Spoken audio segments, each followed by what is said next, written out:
안녕하세요. 뉴스로 바라본 세상 잡초군성입니다. 오늘은 민감국가.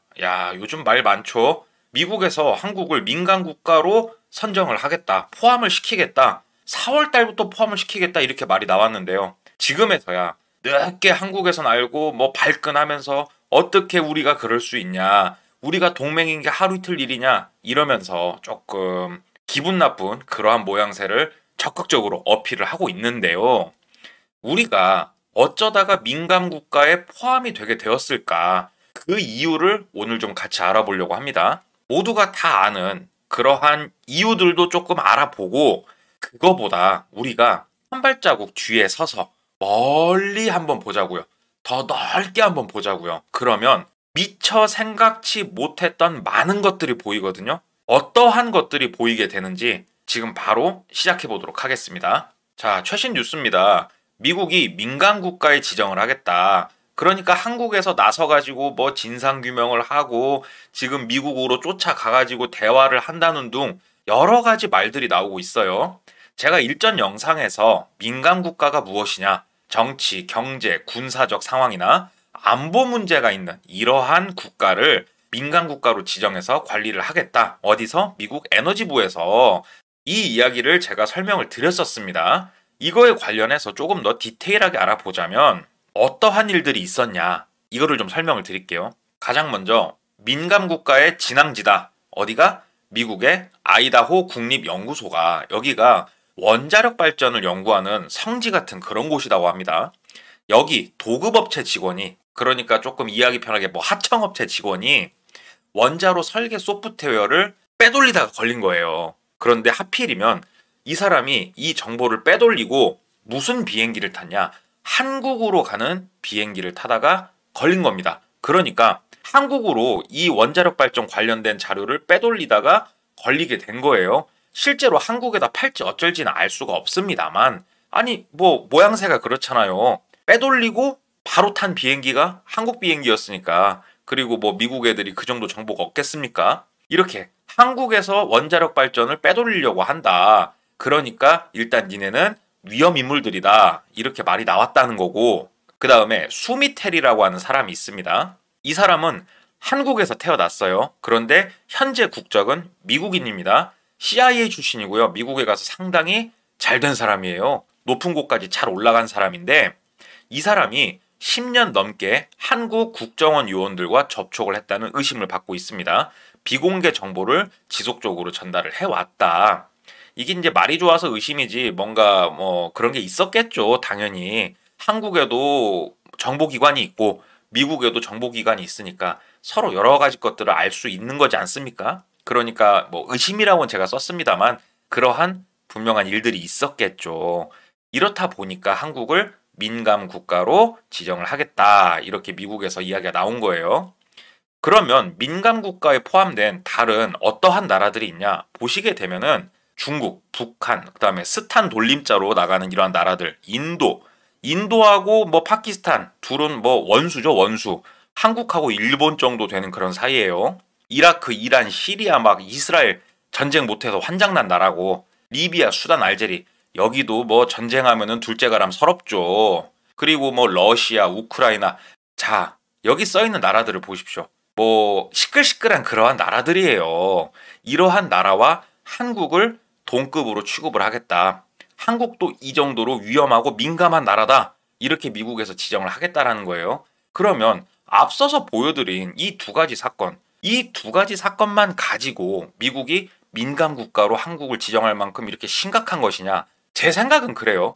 이러한 일들은요, 한국이 미국한테, 미국이 한국한테 끊임없이 그냥 하고 있는 일들이다, 저는 이렇게 생각을 해요. 그러면 이러한 것들 제외시키고, 그래도 우리가 이렇게 오랫동안 최우방 국가 중 하나로서 한미 관계가 유지가 되고 있었는데 어떻게 이럴 수가 있지? 한 걸음 물러서서 조금 넓게 바라봤어요. 여러분도 지금부터 제가 말하는 대로 한 번만 생각을 해보십시오. 잠깐 구독, 좋아요 잊으신 거 아니겠죠? 자, 우리 이렇게 가정하고 상상을 해봅시다. 우리는, 제 이야기를 듣고 계신 여러분들은 한국하고 아주 멀리 떨어진 다른 나라 사람이에요. 우리는 한국인이 아니야. 한국에 대해서 우리는 태어나서 한 번도 듣도 보도 생각한 적도 없어. 아예 몰라.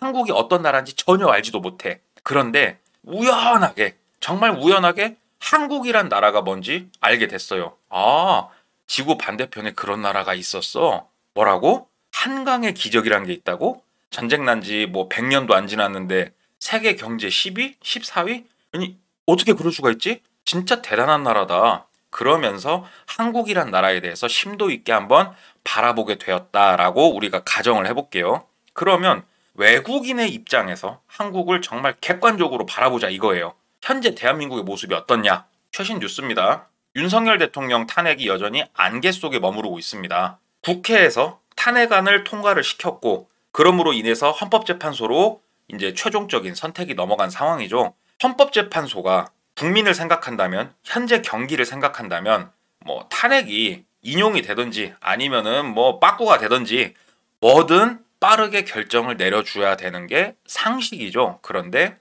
최장기간 평의 기록이 이어가고 있습니다. 그 이유 중 하나가 선고를 한 후에 후폭풍이 너무 거셀 것 같으니까 만장일치로 이렇게 가보자 이렇게 예상을 하고 있다고 해요. 그러니까 구더기가 무서워서 장을 못 담그고 있다 이렇게 볼 수가 있는 거죠. 외국인의 입장에서 제3자의 입장에서 대한민국의 정치가 개판이구나. 지금 아주 혼란스럽구나. 그러면서 조금 더 자세히 들여다본 거예요. 그랬더니만 아니 뭐야 지금 방금 나온 이 사람 구속이 됐었구나. 구속이 됐었는데 지금은 석방이 됐구나. 근데 뭐야? 자료를 좀 보다 보니까 오로지 이 한 사람, 윤석열 대통령이란 이 한 사람만 다른 법을 적용받았어. 그게 뭐냐면 구속기간 계산법이 이 사람만 다른 거예요. 아, 얘네는 법이 특정 사람들한테만 다르게 적용되는구나. 야, 이런 나라는 안 봐도 드라마다. 대통령 한 사람 이렇게 대외적으로 공개적인 자리에서 이 정도로 법을 다르게 적용해 주는데 돈이 있는 사람과 돈이 없는 사람한테 법이 똑같이 적용될 리가 만무하구나. 이 나라도 법치가 무너졌구나. 이렇게 충분히 생각할 수가 있습니다.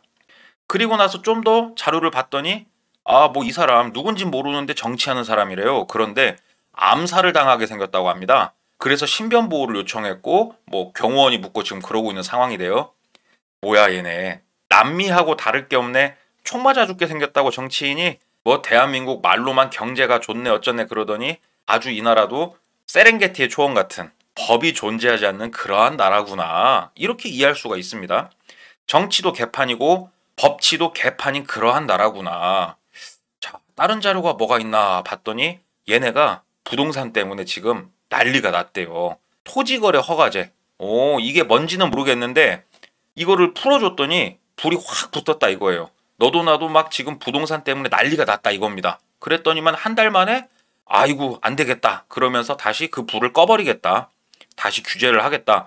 이렇게 이야기하는 일관성 없는 정부의 모습을 보이고 있는 게 대한민국이구나. 얘네는 뭐 지네 마음대로구나 진짜. 정책도 규제도 그냥 본인들이 발 닿는 대로 가는 그러한 나라구나. 그러다 보니까 이 사람들은 근래에 들어서 월세가 대세래요. 월세. 내 집을 마련하는 게 아니고 그냥 월세로 어떻게든 살려고 하는구나.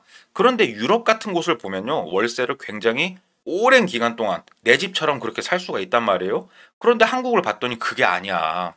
길어야 4년이야 4년. 보호받을 수 있는 게 4년밖에 안 되는데 다들 월세로 가고 있구나. 왜? 규제가 요즘 있으니까. 대출이 많이 안 나오니까. 전세금 떼일 것 같으니까. 전세 사기가 판을 치니까. 역시나 얘네는 서로 속고 속이기 바쁜 나라구나. 국가는 뭐 하냐? 이렇게 사기치는 놈들 안 잡고 한국이란 나라도 참 별 볼 일 없네. 이렇게 생각할 수가 있겠죠. 이렇게 부동산이 개판이 났어요. 그러면 얘네가 뭐 그래 부동산은 개판이 났지만 그래도 나머지 것들은 좀 안정되게 사나? 이렇게 생각하고 다른 자료를 봤더니 아이고 이게 뭐야? 이것도 최신 뉴스예요. 한국 가계부채 GDP 대비 세계 최상위권이라고 합니다. 통계 기준을 바꿔도 세계 2위래요. 야, 대한민국 경제가 세계 10위라고 그러더니 이거 다 대출로 땡겨갖고 만든 경제구나. 얘네들 모래성이었구나. 파도 한번 탁 치면은 무너질 그럴 나라구나. 빚 좋은 개살구였네. 아이고 괜히 높게 평가했네. 이렇게 생각할 거 아닌가요? 여러분들이 철저하게 제3자 외국인이라면 이렇게 바라볼 수밖에 없을 것 같아요. 자, 그 다음.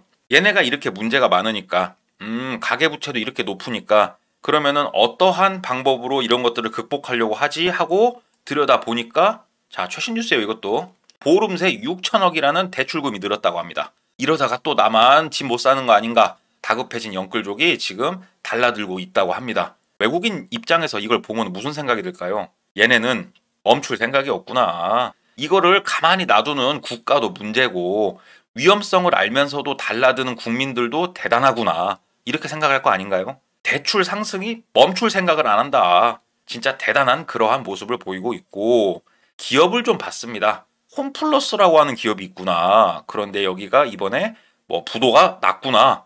작살이 났어. 그런데 조금 더 자료를 쳐다보니까 사모펀드. 아, 외국 애들이 들어와도 장난쳤구나. 그러면 장난을 쳤으면은 국가가 나서가지고 굉장히 강력하게 제재를 하든 아니면은 처음부터 이렇게 장난을 치지 못하도록 충분히 법적으로 규제를 했어야 되는데 그런 것도 없구나. 부재가 되어 있구나. 그런데 여기 한술 더 뜹니다.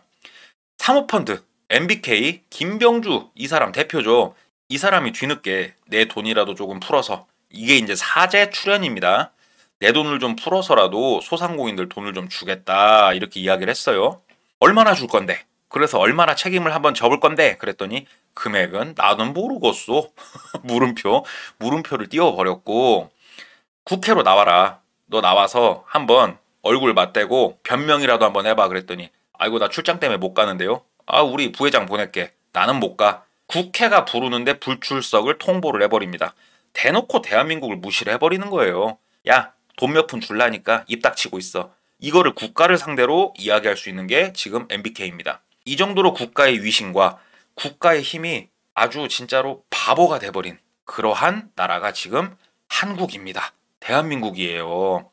이거를 외국인들이 바라보면 무슨 생각을 할지 우리가 한번 느껴보자 이겁니다. 자, 기업만 문제냐? 아니요. 자영업자. 한국에 있는 자영업자들은 지금 다 문을 닫고 있구나.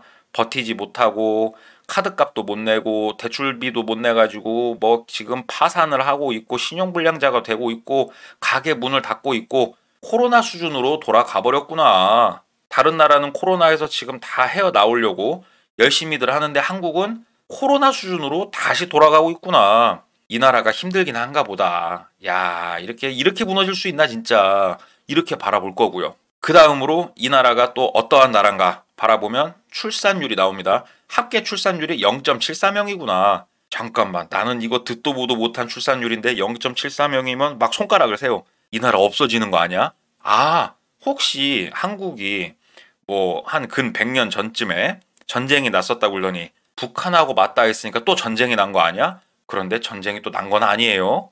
왜냐? 노인들 이야기가 나오고 있어요. 뭐야? 가만히 보니까 노인은 겁나게 많아. 전쟁이 난 건 아니야. 그냥 애를 안 낳을 뿐이야. 뭐 이런 나라가 있나 싶을 거예요. 그러면서 또 웃긴 거는 노인 연령을 올리겠대요. 아, 노인들이 뭐 오래 사나 보다. 이 나라가 그래 뭐 의료보험이 잘 돼 있고 무병장수하기로 유명하지. 그래 그런가 보다 했는데 무슨 소리. 노인 연령을 상한하려고 하는 이유를 보니까 국민연금이라고 하는 이 연금을 주기가 싫어가지고 정확히 얘기하면은 이 연금이 빵꾸가 날 것 같으니까 노인 나이를 올려버리겠다. 야, 정말 듣도 보도 못한 그러한 나라예요. 가만히 보면. 국민연금 이거에 대해서 조사를 해보니까 젊은 시절 안 내면은 통장을 압류하면서까지 삥 뜯어 갔는데 주려고 보니까 돈이 모자랄 것 같아서 노인 연령을 올리겠다고 말하는 대단한 나라가 대한민국이구나. 이 나라 대단하구나. 그러니까 연금 고갈 이야기까지 이렇게 나오고 있구나. 참 대단하다. 이 밖에도 여러 가지 것들을 한국에 대해서 관심이 있는 외국인이라면 찾아볼 건데요. 이 사람들이 바라보는 한국의 모습이 어떨까요? 결과적으로 정리를 해보자면 어쩌면 민감 국가에 대한민국이 들어가게 된 거는 당연한 거일 수도 있습니다. 이게 한국인의 입장에서 생각하지 말고요. 완전히 다른 나라 사람 입장에서 생각을 해보면 민감 국가에 포함이 되는 게 어쩌면 당연하다니까요. 정치, 대혼란 상태죠. 경제, 똥망입니다. 똥망. 아주 지금 망조가 들었어요. 군사적으로는 바로 북한하고 붙어 있습니다. 전 세계 최고의 꼴통 나라 중에 하나가 북한 아닙니까? 얘네랑 붙어 있어. 서로 지금 언제 전쟁이 나도 이상하지 않을 그러한 모습이에요. 외국인이 바라보면 딱 그러한 모습입니다. 지금 뭐 하나 좋은 게 없어요. 정치, 경제, 군사. 자, 처음에 말했던 민간 국가에서 정치, 경제, 군사. 우린 다 포함됩니다. 지금. 그 다음으로 가계부채는 세계 최고 따봉. 그런데도 대출 증가세는 여전합니다. 멈출 기세가 없어요. 이러다 보니까 부동산 리스크가 매우 큰데 정부도 국민도 멈출 생각이 없습니다. 정부는 애초부터 관리를 잘했어야 되는데 처음부터 관리할 생각 자체가 없었어. 국민들은 투기를 좋아해요. 성실히 근로를 해서 내가 뭐 돈을 모아서 부를 이룰 생각보다는 투기, 인생 한탕 이게 강해졌다 이겁니다. 왜? 정부가 이건 그렇게 만든 거예요. 국민을 욕할 거 아닙니다 이게. 정부도 국민도 멈출 생각이 없고 자영업자도 무너져 있고 기업 홈플러스만 봐도 알 수 있죠. 신동아건설, 제일건설 뭐 그동안 제가 영상에서 많이 얘기했던 그러한 기업들도 무너지고 있고 그렇다고 인력이 많냐? 출산율도 무너진 상태. 이게 바로 대한민국입니다. 꼭 민간국가 지정이 아니더라도요. 다른 어떠한 형태로 뭐든 대한민국을 안 좋은 나라라고 지정할 수 있는 그러한 상태입니다. 어떻습니까 여러분? 한 발 멀리서 한 걸음 뒤에서 대한민국을 제3자 입장에서 바라보니까 민간국가로 지정된 게 이상할 게 없어요. 정말 이상할 게 없는 그런 상태입니다. 우리가 어떠한 것들을 고쳐야 되고 어떻게 나가야 될지 한 발 뒤로 물러서서 바라보니까 정말 많은 게 보이더라고요. 얼마만큼 지금 상황이 엉망인지 보이고 오늘 그래서 최신 뉴스들을 기반으로 민간 국가에 대한민국이 왜 포함이 되게 되었는가, 민간 국가가 아니더라도 다른 무엇이라도 우리는 포함될 수가 있다. 이거를 가지고 미국은 한국을 충분히 흔들 수 있다. 이러한 내용 여러분들께 전달드렸습니다. 자, 오늘 이야기 유익했다면 구독, 좋아요 부탁드리고요. 아래 보이는 메일 주소로 여러분 일상의 많은 이야기 제보 부탁드리도록 하겠습니다. 저는 잘 준비해서 다음 시간에 찾아뵙기로 하고요. 이상 잡초군성이었습니다. 감사합니다.